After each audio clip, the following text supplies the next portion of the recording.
Lo que conocemos ha sido gracias a la escucha activa que también hemos tenido y ese diálogo tan cercano con nuestro abuelo Carlos Julio y con los tíos, pero allí ya por la época de la violencia que en ese entonces Colombia estaba atravesando, que en la época del 50, mi abuelo es asesinado. Mi abuelo Carlos Julio es asesinado, donde hoy día funciona o donde hoy día la familia también se reúne a conmemorar nuestros muertos y es el cementerio también de la familia Tauti. Mi abuela Rita pues queda viuda muy joven, con 12 hijos, sufren la inclemencia y la violencia. Mi abuela Ana Rita, ella fue perseguida también por el Estado en cabeza de la Chulavita. También el hermano mayor se llama Jorge, que antes de que asesinaran a mi abuelo, él es asesinado. Él era como el artista de la familia, él interpretaba la bandola y era muy conocido porque era muy alegre en sus festejos, pero entonces hay una fuerte represión hacia los campesinos, estaban las fuerzas militares allí, pues a él, mi tío sufre una serie de torturas, le quitan sus uñitas, sus manitos, lo obligan a tocar la bandola, a medida que lo obligan a tocar la bandola, pues lo torturaban. Deciden llevarlo para el río de Peñas Blancas, le amarran una piedra en el cuello y lo lanzan al río. Entonces, la familia, mi bisabuela, pues sufre esa violencia, el asesinato de su hijo, luego llega el asesinato pues de su compañero y pues la persecución política que encierra toda la familia. En el marco de la historia que nos cuenta mi abuelo Carlos Julio, se acerca casi a sus 87 años y que él pues tiene esa historia, mejor dicho, marcada. Lamentablemente la historia de mi bisabuelo, de mis tíos, quedaron en la impunidad. Ya hace 2 años y medio enterramos a mi padre, que en el marco de la violencia no sabemos qué fue lo que pasó con mi papá. En el caso de mis abuelos, pues ya la Chulavita llegó, acabó con ellos, pero hubo un actor armado que se evidenció que lo asesinaron. En el caso de mi padre, sí hay un actor armado, pero no se le atribuye el caso a nadie. Lo conocí en la escuela de Chorreras cuando fue una profesora, Arcelia y Chiqui, fueron a Chorreras y yo ya era una señorita y a mí me gustaba Yuyo.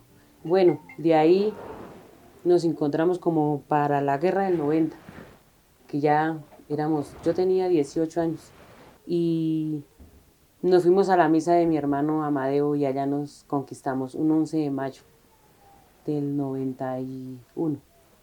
Fue pasando la guerra.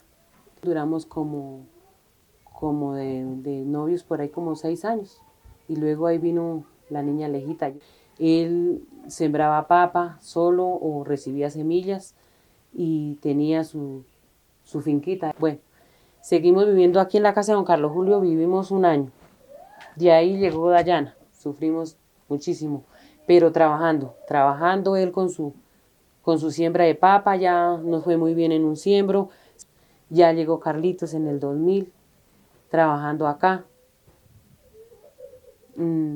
Nos quedamos un tiempo que pasó la carretera, pusimos una tienda, siempre con obreros, siempre yo me levantarme a las 5 de la mañana a cocinar para obreros, ya las vacas de leche.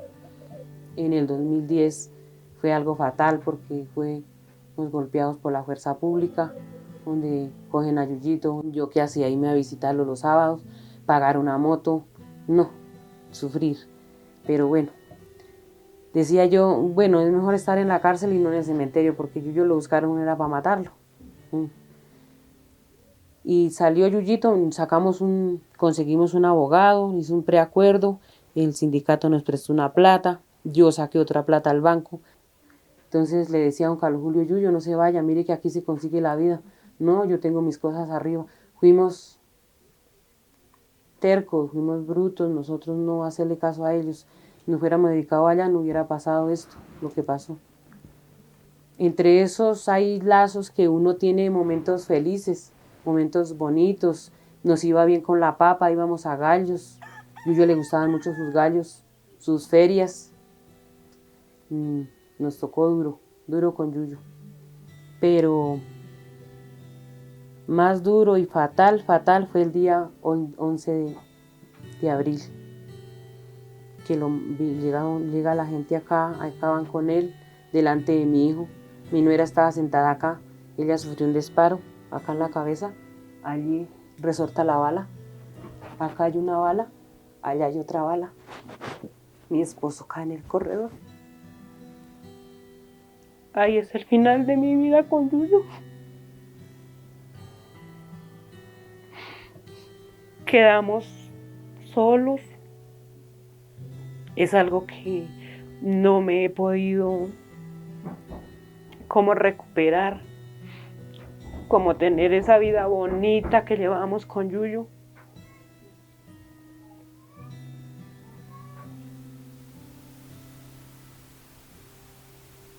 Mi papá fue una persona muy respetuosa. Tal vez a nosotros nunca nos pegó con un cinturón, nunca. En un momento nosotros le reclamamos, papi, ¿por qué nunca nos consiente? Y él nos decía, se pierde ese respeto. Cuando mi papi cae a la cárcel, mi papá cambió. Él empezó a, digamos, a ser un poco más cariñoso, a hablar con nosotros porque tal vez ese respeto, ya nosotros empezamos a crecer. Cuando mi papi cayó a la cárcel fue en el 2010, yo tenía 13 años. Carlitos tenía 9 años y Alejandra tenía 17 años. Entonces mi mamá y mi papá cogieron carro esa noche, se fueron para Silvania, llegaron a Pasca, de ahí se fueron para Silvania, incomunicados. Entonces mi mamá por ahí me llamaba, pero era cuestión de 30 segundos. Y ya como a los 3 meses veníamos, yo estaba haciendo un día soleado, yo venía con Diana, era mi prima. Y mi mamá venía en el carro de don Benigno. Ese fue un reencuentro, imagínense, después de 3 meses y yo sentía que volvía a nacer de ver a mi mamá. Ya llegó el 24 de diciembre, yo le dije que me iba con mi papá porque yo lo extrañaba muchísimo. Cuando llego y encuentro a mi papá no tenía bigote. Para mí fue algo terrible porque nunca en mi vida había visto a mi papá sin bigote. Bueno, yo recuerdo a mi papi muy alegre. Era muy, muy, muy alegre. Y él tenía la frase oportuna para cada momento. Siempre que yo iba con él, la gente lo rodeaba. Y hay mucha gente que lo recuerda por eso, desde Cabrera, en Pasca, en diferentes municipios. Le gustaba estar donde mi papá tomaba solamente para reírse, para nada más. Entonces es algo que uno no olvida de mi papi, esa risa, esos cuentos que él sacaba. Él me impulsó muchísimo en la carrera de estudiar, de ser profesora. Yo sentía que él se sentía orgulloso de que su hija pues estaba estudiando. Ya llega, pasa el tiempo, llega la niña, entonces él fue muy, muy cariñoso con mi hija. Siempre miró que la economía de sus hijos también fuera favorable y él muy presto a colaborarnos, muy presto a que los hijos siempre ganaran. Él no era individualista, no. Recuerdo mucho lo solidario que era y que aquí en la carretera pasaba cualquier persona y le decía, ¿ya desayunó? Camine para la casa, vámonos, nos tomamos un tinto, un chocolate. Él era muy lleno de una gran hospitalidad.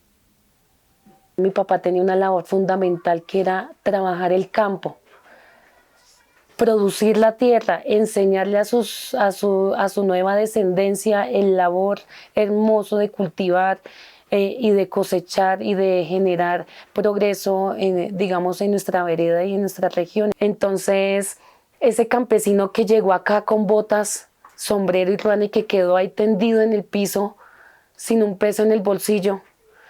Entonces, qué bonito de que quede ahí plasmado y que la gente lo recuerde por lo que fue.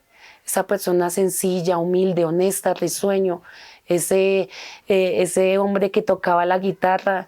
Y es el hecho de que hay que continuar preservando la memoria, cultivando la memoria, porque el legado aquí está latente, aquí están sus hijos en la finca trabajando. Es esa capacidad también de resiliencia, de fortaleza y de trabajo en equipo, así como nos hemos caracterizado los 4. El sol se esconde detrás del miedo. La sombra grita pero nadie escucha. Calle vacía llena de secretos. Injusticia del mundo giran y giran como un carrusel que nunca termina. ¿Dónde está la voz que rompe cadenas? Las manos tiemblan, buscan esperanza. Un niño llora, su pan no alcanza. El cielo observa sin dar respuesta. Río de sangre cruzan la tierra. Gritos que el viento nunca entierra. ¿Será que el mañana nos dará tregua? Injusticia del mundo giran y giran como un carrusel que nunca termina. ¿Dónde está la voz que rompe cadenas?